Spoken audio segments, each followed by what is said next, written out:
Hi friends, ഞാനൊരു കാര്യം പറയാൻ വേണ്ടിയിട്ടാണ് ഈ വീഡിയോ എടുക്കുന്നത്. എന്താണെന്ന് വെച്ചാൽ കുറേ കാലമായിട്ട് ചില ഓൺലൈൻ ന്യൂസ് സൈറ്റിൽ വരുന്ന ന്യൂസുകളാണ്. തട്ടമിട്ടില്ലെങ്കിൽ എന്താണ് പ്രശ്നം എന്ന് അൻസിബ ചോദിച്ചു. പിന്നെ നരകത്തിൽ പോവില്ല, നരകമില്ല, ബോളിവുഡിലുള്ളവരൊക്കെ മുസ്ലിങ്ങളല്ലേ, അപ്പോൾ അൻസിബയും നരകത്തിൽ പോവില്ല എന്നൊക്കെ, അങ്ങനെയൊക്കെയുള്ള സ്റ്റേറ്റ്മെൻറ്റുകളൊന്നും ഞാനൊരിക്കലും എവിടെയും പറഞ്ഞിട്ടുമില്ല. ഞാനിങ്ങനെ ഈ രീതിയിൽപ്പെട്ട ഒരു കാര്യത്തിനെ പറ്റിയും ആരടുത്തും സംസാരിച്ചിട്ടില്ല. പക്ഷെ കുറേ കാലമായിട്ട് ഓൺലൈൻ എല്ലാ സൈറ്റിനെയല്ല ഞാൻ പറയണത്, ചില ഓൺലൈൻ സൈറ്റുകളിലൊക്കെ ഇങ്ങനെയുള്ള ന്യൂസ് ഭയങ്കര വൈറലായിരുന്നു.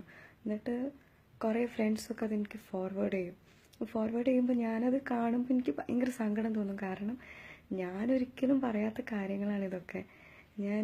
അല്ലെങ്കിൽ ഇങ്ങനെയുള്ള കാര്യങ്ങൾ പറയാൻ മാത്രമൊരു വലിയ ആളൊന്നുമല്ലല്ലോ ഞാൻ.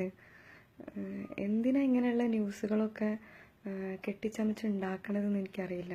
അപ്പോൾ ഞാൻ സാധാരണ ഒരു പെൺകുട്ടിയാണ്. എനിക്ക് ചെറിയ കാര്യങ്ങൾക്ക് സങ്കടവും സന്തോഷവും വിഷമവും ഒക്കെ തോന്നുന്ന ഒരാളാണ്.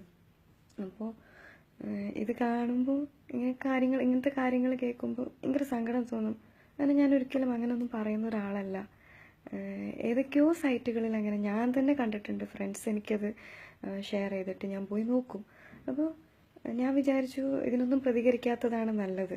അങ്ങനെയാണ് ഞാൻ ഇത്രയും കാലം ഒന്നും പ്രതികരിക്കാതിരുന്നത്. പക്ഷെ ഞാൻ സത്യം പറയാണ്, ഞാനൊരിക്കലും ഇത്തരത്തിലുള്ള ഒരു സ്റ്റേറ്റ്മെൻറ്റുകളും ഇതുവരെ ഞാൻ പറഞ്ഞിട്ടുമില്ല, പറയാനും പോണില്ല. അങ്ങനെയൊന്നും പറയാനുള്ള അങ്ങനത്തെ ഒരാളല്ല ഞാൻ എങ്ങനെ അങ്ങനെയൊക്കെ പറയാം? ഒരുപാട് സങ്കടം തോന്നുന്ന കാര്യങ്ങളാണ്. പിന്നെ അത് മാത്രമല്ല, ഞാൻ ഈ അടുത്ത് എനിക്ക് ഫ്രണ്ട്സൊക്കെ ഷെയർ ചെയ്തിരുന്ന വേറൊരു കാര്യം, മദ്രസ അധ്യാപകരെ പറ്റിയിട്ട് ആരോ അപവാദം പറയുന്നൊരു ഓഡിയോ ക്ലിപ്പുണ്ട്. അപ്പോൾ ആ ഓഡിയോ ക്ലിപ്പിന് ആ ദ്രോഹി അത് യൂട്യൂബിൽ അപ്ലോഡ് ചെയ്തപ്പോൾ അതിൻ്റെ കാർപ്പേജായിട്ട് എൻ്റെ ഫോട്ടോ ആണ് അപ്ലോഡ് ചെയ്തേക്കണേ. അപ്പം അതുകൊണ്ട് തന്നെ ഈ ഓഡിയോ കേൾക്കുന്ന ആൾക്കാർ വിചാരിക്കും അത് ഞാൻ പറഞ്ഞതാണെന്ന്. അത് ഞാനത് കേട്ടപ്പോൾ എനിക്ക് തോന്നിയത് കണ്ണൂർ കാസർഗോഡ് എന്തോ ഭാഷയായിട്ടാണ് തോന്നി. എനിക്കറിയില്ല ആരാ ചെയ്തതെന്നൊന്നും.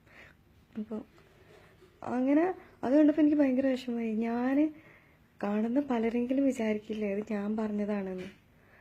ഞാനങ്ങനെ പറഞ്ഞിട്ടുമില്ല. അത് ആരാണ് എൻ്റെ ഫോട്ടോ അതിന് കാർപ്പേജായിട്ട് ഇട്ടതെന്ന് എനിക്കറിയില്ല. ഞാൻ പർദ്ദ അണിഞ്ഞ് ഇരുന്ന ഒരു ഫോട്ടോ നെറ്റിൽ നിന്ന് എവിടുന്ന് ഗൂഗിൾ സെർച്ച് ചെയ്ത് ആ ഫോട്ടോ എടുത്തിട്ട് അതാണ് ആ വ്യക്തി അതിന് കവർ പേജായിട്ട് ഇട്ടിരിക്കുന്നത്. അപ്പോൾ ഇതൊക്കെ ഞാൻ എങ്ങനെ ആരടുത്ത് പോയിട്ട് എന്ത് കംപ്ലൈൻറ്റ് ചെയ്യാനാന്ന് പോലും എനിക്കറിയില്ല. അതുപോലെ ഒരു ചാനലിൽ സിനിമയെ പറ്റിയും സിനിമ താരങ്ങളെ പറ്റിയും ഗോസിപ്പ് വളരെ ഹാസ്യരൂപേണ അവതരിപ്പിക്കുന്ന ഒരു പ്രോഗ്രാമാണ്. ആ പ്രോഗ്രാമിൽ എൻ്റെ മുഖച്ഛായ ഉണ്ടാവുമായിരിക്കും ചിലപ്പോൾ ആ സ്ത്രീക്ക്, എനിക്ക് അറിഞ്ഞുകൂടാ. ഒരു സ്ത്രീ ബിക്കിനിയിൽ സ്വിമ്മിംഗ് പൂളിൽ നിൽക്കുന്ന ഫോട്ടോ അത് കാണിച്ചിട്ടുണ്ട്. അൻസിബൻ്റെ ഫോട്ടോ എന്നും പറഞ്ഞിട്ടാണ് അത് കാണിച്ചേക്കുന്നത്.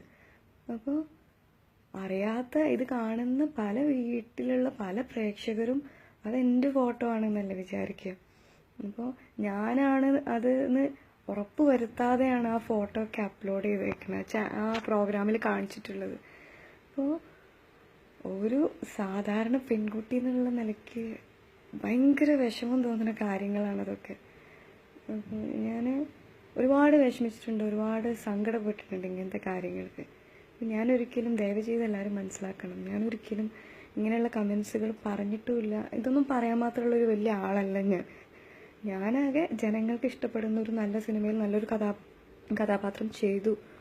അതുകൊണ്ട് ആ ഒരു സ്നേഹം മാത്രം മതി എനിക്ക്. അപ്പോൾ എനിക്കില്ലാത്ത വാല്യൂ കൊടുത്ത് ഇതുപോലെയുള്ള ന്യൂസ് ചാനൽ, അതായത് ഏറ്റവും ഞാൻ റെസ്പെക്റ്റ് ചെയ്യുന്നൊരു തൊഴിലാണ് മാധ്യമപ്രവർത്തനം. പക്ഷേ അതിൽ പോലും ചില ഓൺലൈൻ സൈറ്റുകളിൽ ഇങ്ങനെയൊക്കെ ചെയ്യുന്നത് കാണുമ്പോൾ ഭയങ്കര സങ്കടമുണ്ട്.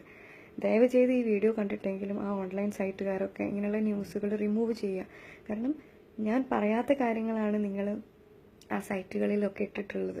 ഞാൻ ഒരിക്കലും ഇങ്ങനെയുള്ള കാര്യങ്ങൾ പറഞ്ഞിട്ടില്ല, ഞാൻ സ്റ്റേറ്റ്മെൻറ്റുകൾ കൊടുത്തിട്ടുമില്ല. ഞാനിത് വീണ്ടും ഇങ്ങനെ ഇപ്പോൾ 1-2 വർഷമായത് കണ്ടിന്യൂസ് ആയിട്ട് ഇങ്ങനെ വരും. അപ്പോൾ എനിക്ക് കഴിഞ്ഞ നവംബറിൽ പോലും ഒരു ചേട്ടനത് കാണിച്ചു തന്നു, അൻസിബ നീ ഇങ്ങനെ പറഞ്ഞു എന്നും ചോദിച്ചിട്ട്.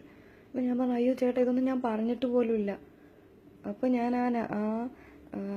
ആ ഓൺലൈൻ സൈറ്റിൽ ഞാൻ അവരെ നമ്പർ കണ്ടെത്തിയിട്ട് വിളിച്ചപ്പോൾ ആ phone out of coverage area ഒന്നുകിൽ അല്ലെങ്കിൽ സ്വിച്ച്ഡ് ഓഫ് ഇങ്ങനെയൊക്കെയാണ്. അപ്പം അവർക്ക് എങ്ങനെ ഞാൻ പരാതി പറയും, ഞാൻ തരാത്ത ന്യൂസ് നിങ്ങൾ എങ്ങനെ നിങ്ങളുടെ സൈറ്റിൽ കൊടുത്തു എന്ന്. അപ്പോൾ ഞാൻ കുറേ കാലമായിട്ട് പ്രതികരിക്കാതെ നിൽക്കുന്നതുകൊണ്ടായിരിക്കും ചിലപ്പോൾ ഇതുപോലെയുള്ള സൈറ്റുകൾ ഇതുപോലെയുള്ള ന്യൂസുകൾ ഇടുന്നത്. എന്തായാലും ഞാൻ തന്നെ വീഡിയോയിൽ പറയാണ്, ദയവ് ചെയ്ത് ആരും വിശ്വസിക്കരുത്. ഞാൻ അങ്ങനെ ന്യൂസ് കൊടുത്തിട്ടുമില്ല, കൊടുക്കുകയില്ല.